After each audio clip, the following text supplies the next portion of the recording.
आप सभी को शुभ प्रभात। पिछले वीडियो के माध्यम से हमने हिंदी व्याकरण पाठ उपसर्ग प्रत्यय में उपसर्ग की परिभाषा और संस्कृत के उपसर्गों के बारे में जानकारी प्राप्त की थी। इस वीडियो में हम हिंदी और विदेशी भाषाओं से आए उपसर्गों के बारे में जानेंगे। देखिए, हिंदी के जो उपसर्ग हैं वो कुछ इस प्रकार है।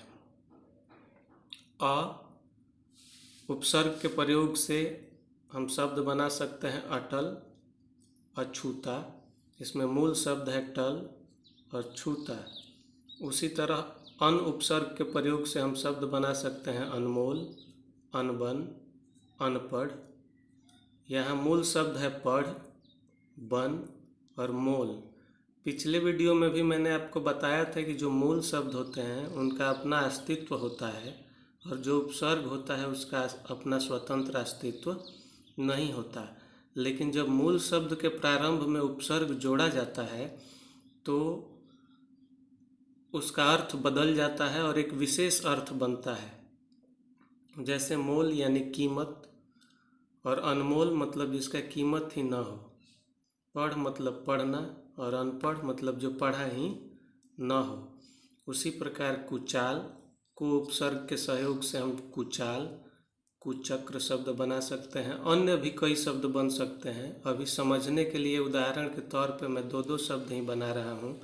आप भी नए शब्दों को बनाकर अभ्यास कर सकते हैं। दो उपसर्ग का प्रयोग करके दुबल, दुधारू, नी से निडर, निकम्मा, भर से भरपेट, भरपूर, सु से सुजान, सुडौल, अध से अधमरा, अधपक्का, उन से 29, 39, 59, पर से परलोक, पर परोपकार। परोपकार में मूल शब्द है उपकार, उपकार, और इसमें हमने पर उपसर्ग जोड़ा तो नया शब्द बना परोपकार। यहाँ संधि नियम का प्रयोग हो रहा है। पर धन उपकार, अ प्लस अ धन उ मिलकर ओ बन जा रहा है तो शब्द बन रहा है परोपकार। परहित, बिन से बिन बादल, बिन ब्याहा। इस तरह ये सभी हिंदी के उपसर्ग हैं जिनके प्रयोग से हम नए नए शब्दों का निर्माण कर सकते हैं। अब मैं आपको विदेशी भाषाओं से आए उपसर्गों से परिचित कराऊंगा। देखिए, हमारा देश अलग अलग समय पर हमारे देश में अलग अलग जगह से लोग आए, शासन किए, अपनी भाषा का संचार किया हमारे देश में, जिस वजह से हमारी भाषा में उनकी भाषा का समावेश हो गया। तो अरबी, फारसी, अंग्रेजी, इस तरह के शब्द भी हमारी हिंदी में आकर सम्मिलित हो गए। उस आधार पर अरबी फारसी भाषा के भी कुछ उपसर्ग हैं जिनसे मैं आपको परिचित करा रहा हूँ।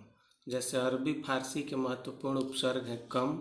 कम से हम बना सकते हैं, कम उपसर्ग लगाकर हम बना सकते हैं कमज़ोर, कम वक्त, कम अक्ल।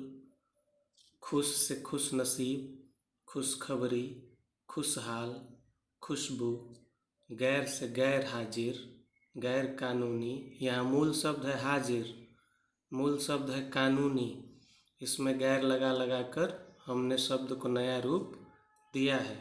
ना से नापसंद, नाराज, ना समझ। यहाँ भी मूल शब्द है पसंद, राज, समझ। ब से बदौलत, बगैर। यहाँ भी मूल शब्द है दौलत यानी धन। उसमें हमने ब उपसर्ग लगाया तो बदौलत शब्द बन गया, अर्थ भी बदल गया। गैर मतलब पराया, बगैर मतलब बिना, उसके बिना। तो हम देख रहे हैं कि उपसर्ग लगाने से अर्थ, मूल शब्द का अर्थ बदल के एक नया अर्थ हो जा रहा है। बा से बाकायदा, बामौका, बद से बदमाश, बदनाम। बे से बेईमान, बेवकूफ़। ला से लापरवाह, लाचार। सर से सरताज, सरपंच। हम से हमदर्दी, हमराह। हर से हर दिन, हर साल।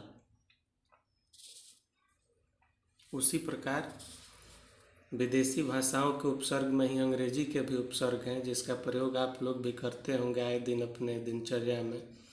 जैसे सब से सब इंस्पेक्टर, सब जज, डिप्टी से deputy minister, deputy collector, vice से वाइसराय, वाइस चांसलर, जनरल से general manager, general secretary, chief से chief minister, chief engineer, head से हेड मास्टर, हेड क्लर्क।